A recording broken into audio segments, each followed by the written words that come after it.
The secrets of the small shafts of the Great Pyramid. 2 underbar finds in the Queen's Chamber shafts. 2.3 Dovetail double hook.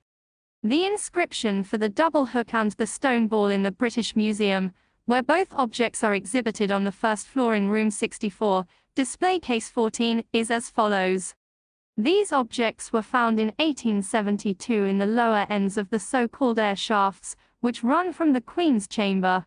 Reports of the time are contradictory, and it's not clear whether both items were in the southern shaft, or whether the stone object came from the northern.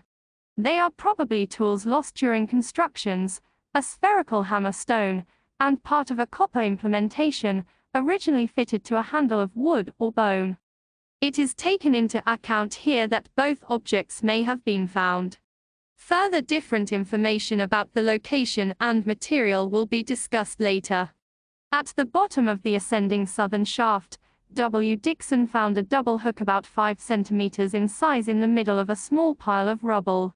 The December 26, 1872 issue of Nature states, "The bronze hook is covered with green oxide of copper, but a small notch, recently made in it with a file, shows it to be of bronze or gunmetal.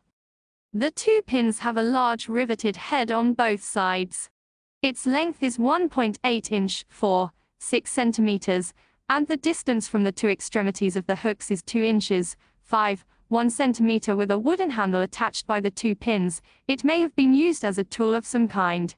It is probably the most ancient specimen of bronze now existing." However, the British Museum's description of the object mentions copper as a material and not bronze. This object was conserved in 2012, when it was carefully examined and was still reported as being made of copper. The purpose of the treatment was stabilization and not analysis, so further work may be required to confirm the composition of the metal. All other reports also mention copper. Unfortunately, this does not clarify the situation. I do not think they would have been able to distinguish between copper and bronze in 1872 using a visual inspection, as both metals have a very similar appearance, and the percentage of tin would need to be determined using modern scientific techniques, particularly as anything up to 1% tin may have been accidental. See Nicholson and Shaw, Ancient Egyptian Materials and Technology. As you will see from this reference, copper was much more prevalent in the Old Kingdom than bronze. In an analysis of the British Museum at the beginning of 1994, the museum reached the following conclusion. The corrosion layer is thick, adherent and unaffected by solvents. The green corrosion product was identified by X-ray diffraction analysis as atacamite Q2Cl03, a basic copper chloride, which occurs commonly on excavated antiquities. There are traces of an organic material, possibly wood, on the area around the rivets on both sides of the shaft. The metal composition was determined on a drilled sample taken from inside the sample hole. Analysis was done by X-ray fluorescence using a drilled standard copper arsenic alloy for comparison. The metal is copper, with 2% arsenic, 0.2% tin and 0.2% iron in the metal. Conclusions.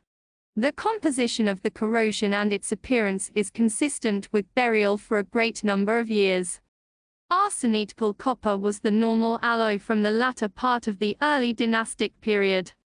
Tin bronze only became prevalent during the Middle Kingdom, but traces of tin are found in the copper of very early pieces. During the First Dynasty and earlier, copper has very low levels of iron, circa 0.03%. Iron levels increase noticeably from the First Dynasty due to changes in smelting technology. Coal, 1987-36. The arsenical copper alloy of this piece, with 0.2% iron, could be consistent with a date in the early dynastic period, but would not be out of place at a later date, though it is very unlikely to be modern. It was therefore considered unlikely that the double hook came from modern times. Based on the analysis results, it is more likely that the hook comes from the pyramid construction period, and not from a later treasure hunt, unless this occurred relatively soon after the construction of the Great Pyramid. Nevertheless, in my opinion, it cannot be completely ruled out that the object comes from the Greco-Roman period, especially since there are 3 different statements about the place where the hook was found, see below. Unfortunately, I do not know whether the traces of organic material reported as presumably wood were examined using the C14 method to provide additional evidence of age, or whether the traces were too small to be examined with this method can. Due to the stabilization measures that the British Museum carried out on the hook in 2012, it is also questionable whether there are currently any traces left that could be examined using more modern technology. The Nature article from December 26, 1872 shows that the location of the hook is the south shaft. The sides of the channel were found to be blackened with smoke like the walls of the Queen's chamber, and it was thought that a slight draught was perceptible. The bronze hook was discovered lying amongst a small heap of debris at the bottom of the ascending channel. This channel on the south side of the Queen's chamber Hervorben durch den Wurf, having been discovered, which appeared to be precisely similar to the air channel of the King's chamber, and to ascend at the same angle, an attempt was naturally made to find a corresponding channel behind the wall on the north side of the Queen's chamber, though no indication of any such channel presented itself on the surface of the wall. After using measuring rods to mark a spot exactly opposite to the drilled hole on the south wall, a hole was bored in the north wall, and a similar cavity was at once found.